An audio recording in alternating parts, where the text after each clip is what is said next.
A continuación, causa y efecto.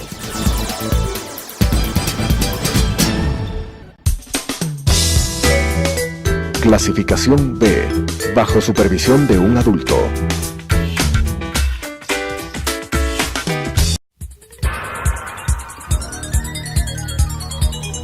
Las opiniones vertidas en este espacio por la producción y dirección del programa son de exclusiva responsabilidad de sus autores y de quienes intervienen en ellos.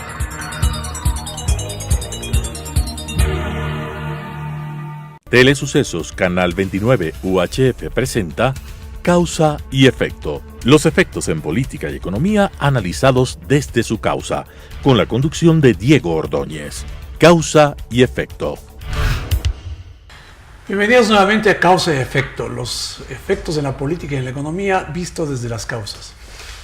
Anteriormente ya tratamos el tema referido a la seguridad social y hoy quisiera volver a insistir en ese tema, conversar respecto al sistema de seguridad social, las alternativas que existen respecto a la cobertura de salud, de seguro de salud, de jubilación y otros temas referidos a la reforma laboral. Está en discusión la elaboración, se dice, de una nueva normativa que regula las relaciones laborales. Y para esto está con nosotros ahora Jaime Arciniegas. Él es dirigente del Parlamento Laboral, que incorpora varias representaciones sindicales, tiene una larga trayectoria en el área sindical y quería yo conocer su opinión, sus puntos de vista respecto a este tema. Jaime, gracias por estar aquí. Está en discusión o se está conversando en la Asamblea sobre la necesidad de reformas laborales. ¿Cuál es el enfoque? ¿Liberalizar un poco la contratación laboral o las reglas laborales o seguir en esa línea de concepto de defender los derechos y hacer un poquito más rígida la legislación? Bueno, muchas gracias, estimado Diego, la gentileza de la invitación. Bueno, efectivamente, desde hace un rato está en la intención de establecer una nueva legislación laboral, la cual se le está, o por lo menos pretendiendo llamar de carácter orgánica, que sería importante dentro de la categorización que se le podría dar a la legislación laboral, pero se hablaba también de un código orgánico integral. Suponíamos entonces que este tema de integralidad recogería el espíritu que la Organización Internacional del Trabajo le da al término trabajador como un término genérico, es decir, que estén incluidos tanto los trabajadores del sector público como el sector privado. Efectivamente, más lamentablemente debo decir que en principio suponíamos que íbamos a encasillarnos dentro de la mecánica que la OIT señala para hacer cualesquier ajuste, cambio, modificación a la legislación laboral. Diálogo social. Exactamente. Y claro, aquí hay tres actores y por eso se habla del tripartismo: empleadores, trabajadores y gobierno. Pero de lo que hemos podido apreciar, la Asamblea Nacional, a través de la Comisión Especializada de Derechos de los Trabajadores y Seguridad Social, emprendieron, según lo que se pudo apreciar, una recolección de ideas y un recorrido en el país a organizaciones sindicales, a trabajadores del sector autónomo o informal, pero respetable, por cierto, la actitud de recopilar información, pero no puede el Estado, y en este caso la Asamblea Nacional, abstraerse que hay un convenio ratificado por el Estado ecuatoriano, el convenio 144, que obliga la consulta para la elaboración o reforma de los sectores más representativos. En el caso de las cámaras, pues obviamente son el empleador, digamos, claro, son las cámaras, y los trabajadores de los sindicatos. Por otro lado, arrancó también el ministro de Trabajo por separado. ¿El actual ministro? Sí, el actual ministro.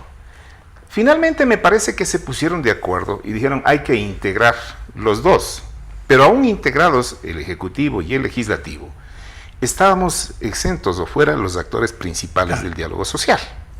Y el día de ayer conozco que han presentado ya el borrador de proyecto, pero quien lo presenta es la Comisión de Derechos de los Trabajadores y Seguridad Social de la Asamblea, más no conocemos si ese le comparte también el ministro de Trabajo.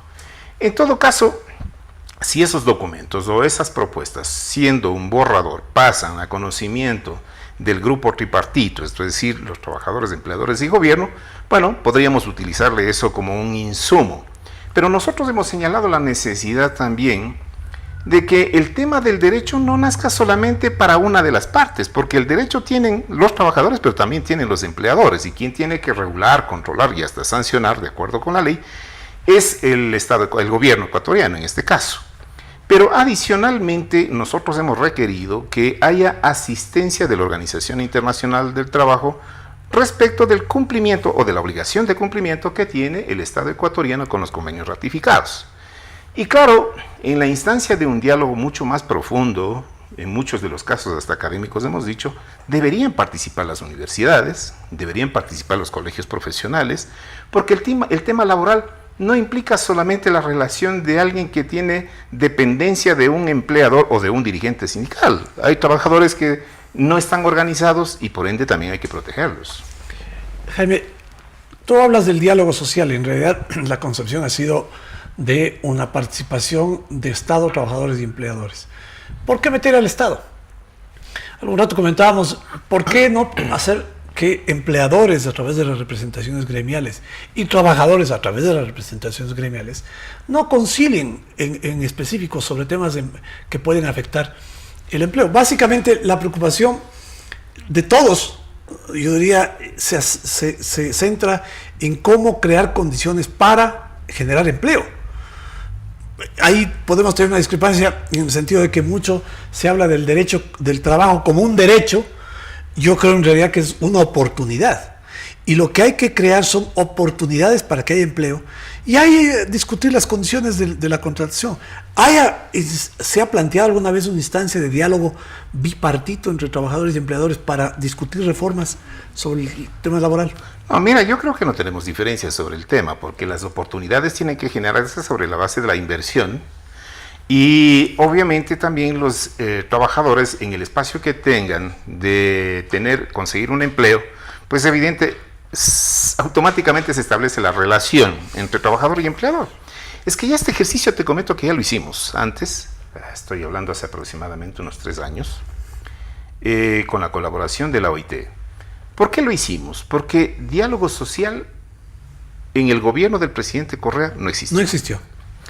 A falta de ese diálogo, y también los organismos internacionales percibían claramente de que no había voluntad política para establecer esas mesas de diálogo, a pedido tanto de los trabajadores cuanto de los empleadores, solicitamos a la Organización Internacional del Trabajo que establezcamos una instancia de diálogo bipartito, claro, que es lo natural. Obvio. Y claro, hubo el apoyo pertinente. Y de hecho se constituyó para ser preciso, se llamaba Consejo Económico y Social, que no es nada nuevo. Tú sabes, esto en el mundo se practica mucho, particularmente en los países desarrollados, y les ha dado buenas experiencias sobre el tema y han tenido resultados importantes. Ahora, ¿por qué el Estado debería estar? Porque el Estado, de acuerdo con la norma constitucional, debe garantizar el derecho al trabajo. Y para ello tiene que establecer los mecanismos de diálogo con el sector empresarial, básicamente, que es el mayor generador de fuentes de trabajo. Pero implica que el gobierno nacional debería entonces tener un acercamiento, digamos, con el sector empresarial, si bien por separado o en conjunto con nosotros, en perspectiva de garantizar también que va a haber una política estable respecto, por ejemplo, de temas tributarios. Que si hacemos referencia a lo que fue el gobierno anterior, ninguna empresa, ningún empresario podía tener un programa porque todo se cambiaba, claro. Exacto. ¿Qué nos interesa a nosotros como trabajadores? Que también haya, estabilidad política, seguridad jurídica, los temas de estabilidad tributaria o programas de mediano y largo aliento que le permita al empresario también planificar sus inversiones. Y eso implica también que, teniendo esas seguridades que te generan desde el gobierno, los trabajadores también puedan tener estabilidad en el trabajo. Es decir, si no hay inversión de capital, no hay trabajo. Y el capital por sí solo no puede desarrollarse si es que no hay la fuente de trabajo. O sea, somos socios, gústenos o no nos guste. El capital sí se puede desarrollar, porque puedes invertir, como se migra a otros lados, ese mismo capital que aquí no tiene condiciones, puede invertirse en otro lado. Sí, se puede hacer un sistema especulativo también y no generar nada. No, generas riqueza, pero no generas empleo. Sí, pero generas empleo. Ese es el gran problema. Pero bueno, esto es la parte conceptual. Topemos temas específicos, ¿no? Yo creo que es, y lo conversamos el otro día, creo que es importante discutirlo. En cuanto a la seguridad social, ¿por qué el sector laboral se opone a una reforma que signifique sustituir el sistema de reparto, que es el que actualmente funciona en el Ecuador, por el sistema de cuenta individual o de acumulación, que es el que funciona, digamos, en Chile al 100%, en Perú la mitad, hay un sistema combinado, en Colombia también hay un sistema combinado, en donde hay el de acumulación y el de reparto, México también lo tiene así. ¿Por qué en el Ecuador insistir en el modelo de reparto como es el que funciona en el IES? A ver, primero, la seguridad social fundamentalmente es solidario. Y adicionalmente, uno de los temas que le compromete también al gobierno nacional es la contribución que tiene que hacer a la seguridad social, que data de 1942, si no me equivoco, el aporte del 40%. ¿Por qué? Porque no es autosustentable solamente con el aporte de los afiliados. Pero volviendo al tema. Voy a hacer un diálogo más corto ahí, porque el Estado aporta el 40%. Es decir, subsidia a los que tienen empleo. Es subsidiario, sí, efectivamente, así dice la ley. Es subsidio, ¿no es cierto? Sí. Es un subsidio a los que tienen empleo, no a los que no tienen empleo. Y realmente hay una masa inmensa de subempleados y desempleados, ¿no?, que bordean el 55%, y ellos no reciben el subsidio. ¿Es redistributivo realmente esto? Es decir, el empleado que tenía un sueldo, que aporta, recibe un subsidio del Estado del 40% para su pensión. El que no tiene empleo no recibe nada. A ver, vamos a ver entonces. El tema de la seguridad social es o no deber del Estado. De la seguridad y la protección social es del Estado. Es decir, todos los ecuatorianos deberíamos tener derecho a la protección social del Estado. ¿Qué sucede con el caso de los afiliados, los que aportamos? Bien. Los que aportamos le estamos ayudando al Estado a descargar la responsabilidad que tiene sobre la protección de la seguridad, protección social de los ciudadanos. Pero adicionalmente a esto, el gobierno ecuatoriano también, el momento de contribuir al fondo de pensiones, por ejemplo, al no tener cobertura total, quiero decir, de un reparto sobre el ahorro que tiene cada afiliado a la seguridad social, y pensando también que actuarialmente había un déficit, había necesidad de cubrir eso. Ahora, con relación a aquellos que no aportan, es que los que trabajamos, o tenemos relación de dependencia, mejor dicho, porque todos trabajamos, de repente los subempleados también igual trabajan, pero no sí, tienen la afiliación. El tema va entonces por el pago de los tributos, que debería haber un sistema de seguridad social no contributivo, quiero decir que asuma la responsabilidad del Estado sobre la base de políticas fiscales que se nutre a través de los impuestos. Eso quiere decir que el Estado debería destinar parte de sus ingresos a dar esta cobertura a los que no están afiliados. Pero eso quiere decir un gasto inmenso. ¿Por qué? Porque no solamente es que tienes que cubrir el seguro de salud, y para eso está toda la red estatal de salud, sino también la pensión de retiro. Es decir, vas a tener que pagarle a una persona que no aportó. Y esto en términos de lo que significa acumulación en el futuro, pensando que tiene que cubrir hasta que la persona fallezca, no hay presupuesto que aguante. A ver, pero también no nos olvidemos que sobre los hombros de los afiliados pesan obligaciones que le corresponden al Estado, pero que lo asumimos los afiliados. Por ejemplo, una parte de nuestros aportes va o no va para el Seguro Social Campesino. Ya. Va. Pero es que si fuera el Estado te va a decir, es que hay que ser solidarios con los campesinos. Pues por eso estoy hablando que entonces la seguridad social es solidario, universal, obligatorio, subsidiario. Pero sacan de tu bolsillo una parte para cubrir un subsidio que no está financiado. Ya. Pero vamos un poco más allá. El 0.10% que mediante resolución igualmente estamos aportando para los discapacitados. ¿Somos o no somos solidarios los que estamos afiliados a la Seguridad Social? Recuerda también que el tema de atención de salud anteriormente era solamente hasta los hijos de 6 años para abajo, ¿no?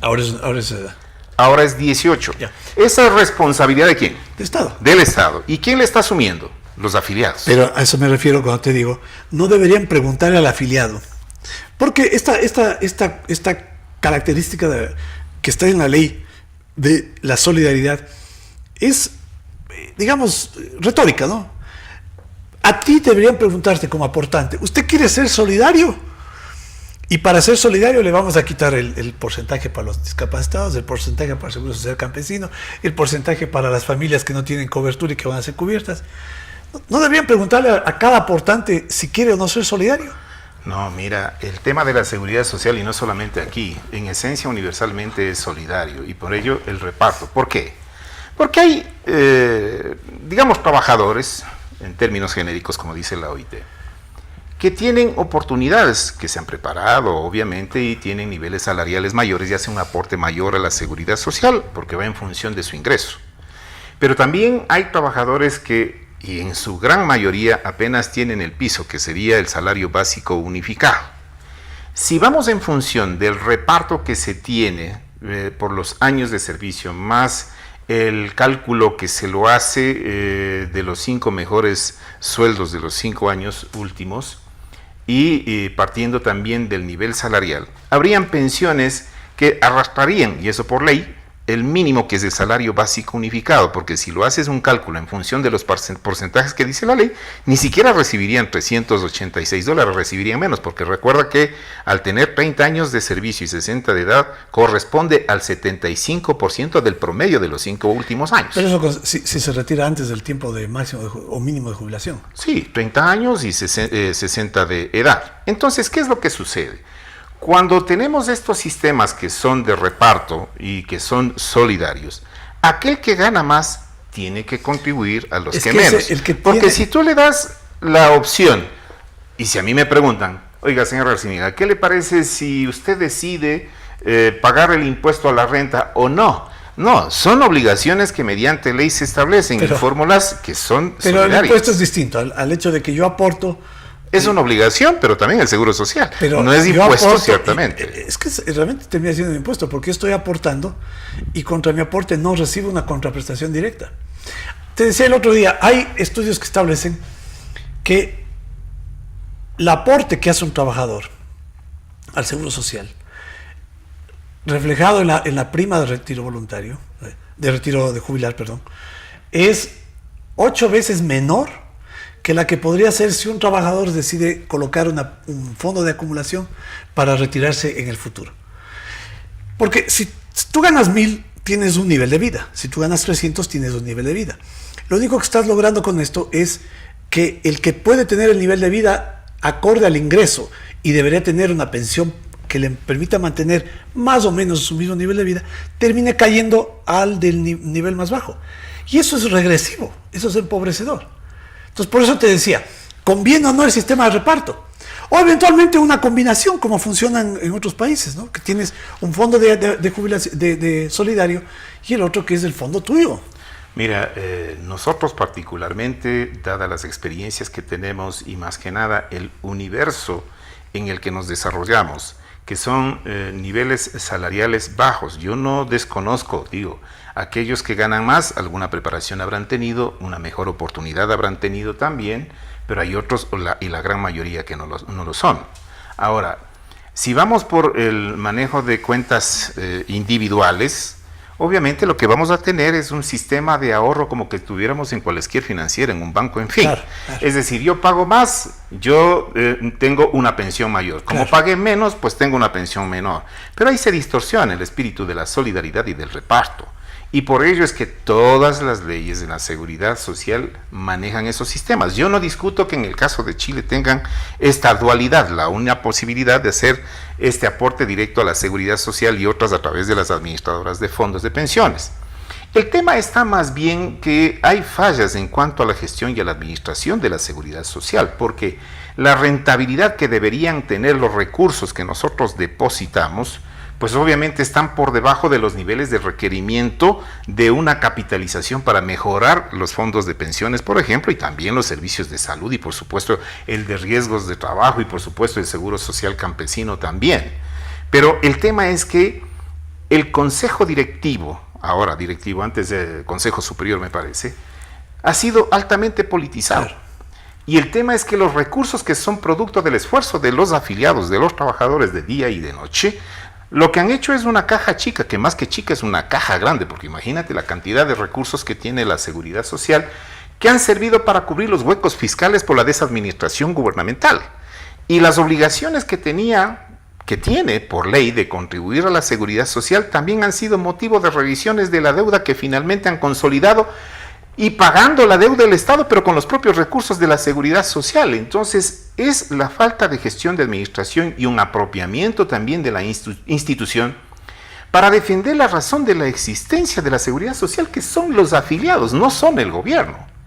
Y en esos intereses es entonces donde se distorsiona y donde hay fallas, no solamente de orden administrativo, sino fallas de orden financiero, que ahora mismo lo tenemos en una situación muy difícil.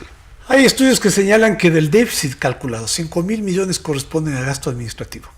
Es decir, a lo que significa la burocracia de la Seguridad Social.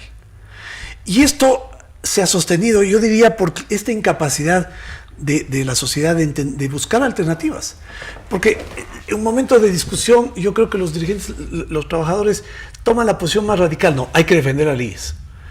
Y cuando defiendes al IES, defiendes esa estructura inoperante, derrochadora, que se consume el dinero de los jubilados y de los aportantes. Entonces podría plantear un esquema mixto, digamos, ¿no? Del 22% que se paga del aporte patronal y personal, pues digamos, estoy hablando de memoria, ¿no? 2% a un fondo solidario. 10%, 12%, 13% al aporte para retiro, para alimentar el fondo de jubilación. Y la diferencia para el seguro de salud, pero manejado por instituciones diferentes. Lo solidario, que lo maneje una institución. Y yo pueda colocar mi dinero en la parte de fondo de jubilación, independientemente de que sea obligatorio depositarlo en la Seguridad Social. Te planteo mecanismos alternativos que de alguna manera ayuden a romper lo que tú acabas de mencionar, que es real. Este secuestro, digamos, ¿no?, del poder político de la plata de los afiliados. Mire, es interesante este tema porque ya nosotros habíamos planteado hace mucho tiempo, pero claro, las posibilidades, antes que oportunidades, las posibilidades, dado que la Seguridad Social siempre está administrado por el representante mayor, en este caso que es el Estado, que es una arbitrariedad, ¿no? Sí, seguro, porque quien debería estar administrando son sus dueños y no el Estado, porque el Estado además es deudor, es aprovechador de los recursos de la Seguridad Social, no es cumplidor también de las obligaciones y está dirigiendo la Seguridad Social, así está la ley. ¿Qué nosotros planteábamos, por ejemplo? A ver, aunque en la ley se está estableciendo claramente que para gastos administrativos no pueden superar el 3%, ¿ya?, pero en realidad ese 3% en la dimensión de los ingresos que tiene son una cantidad enorme de recursos.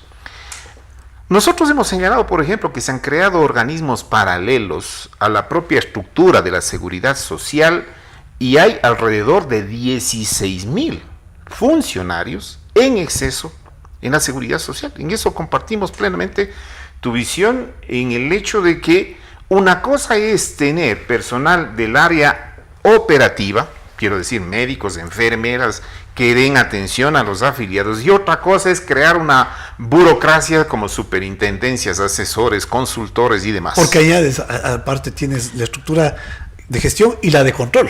Sí, y adicionalmente los niveles salariales, remunerativos o lo que sea, en ese sector son extremadamente altos. Se habla que hay 16.000 funcionarios en exceso, y muchos de ellos que son de niveles altos con remuneraciones igualmente altas. Si a eso sumas también las adquisiciones obscuras que se ha tenido también sobre construcciones, medicinas y todo lo demás, entonces hay un desangramiento muy fuerte de los recursos de la Seguridad Social de los afiliados. Entonces, ¿qué decíamos nosotros como propuesta? Si la Seguridad Social de la Seguridad Social son dueños los afiliados, lo lógico es que el que administre sea el de los afiliados, porque reconociendo que hay el aporte de los empleadores también para la seguridad social, pero el momento que hacen el traspaso ya no son de los empleadores, sino son de los afiliados. Lo mismo debería pasar con el gobierno. El gobierno debería, o el Estado ecuatoriano debería garantizar la seguridad social, ¿no? Pero de ninguna manera manejar la seguridad social. Nosotros hablábamos, por ejemplo, que deberían conformar ciertamente los afiliados a través de las organizaciones representativas, igual que el de las cámaras, los empleadores a través de las cámaras, pero deberían estar también, los colegios profesionales y debería estar la universidad también. Entonces, hacer de un directorio no de 3 personas que con 2 pueda decidirse el futuro de la seguridad social, y a veces o tener eventualmente una administración independiente, ¿no?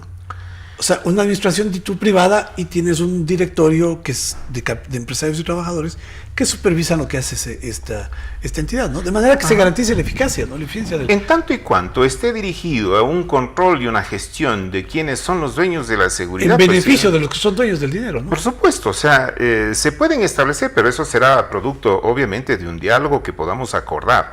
Porque efectivamente, tal como está ahora establecido en la ley, el máximo organismo de la seguridad social con 3 personas, que en muchos de los casos se ponen de acuerdo con 2 y el tercero ya no cuenta. Entonces sí, la situación a las que nos han llevado, por ejemplo, el último consejo directivo, con el trasladar, por ejemplo, los fondos de pensiones al de salud, el de riesgos de trabajo al de salud, creando ya no un solo déficit que había para el fondo de salud, sino los 3, nos ha dejado en situaciones dramáticas. Por ello que quizá yo no compartía la opinión del ministro Carvajal cuando dijo que está quebrado. No está quebrado, pero sí está con dificultades económicas. O sea, quebrado no está porque todavía no tiene incapacidad de pagos, pero esa incapacidad de pagos se va a dar. El tema de la seguridad social y el tema de la reforma laboral es un tema fundamental. ¿En términos de qué? En términos de estimular la inversión y en términos de mantener empleos. La perspectiva de que en el Ecuador exista empleos pasa bastante por las características de la legislación laboral. Conversamos con Jaime ahora, quedan muchísimos temas pendientes sobre los cuales podemos conversar. Lo vamos a hacer más adelante en otras entregas, pero quiero dejar señalado como antecedente la posibilidad de que existe en realidad en el Ecuador un diálogo bipartito entre trabajadores y empleadores para proponer, con, diría yo, carácter vinculante al Estado, reformas que garanticen esta que acabo de decir condición respecto al mercado laboral y la inversión. Nos vemos en la próxima entrega. Las opiniones vertidas en este espacio por la producción y dirección del programa son de exclusiva responsabilidad de sus autores y de quienes intervienen en ellos.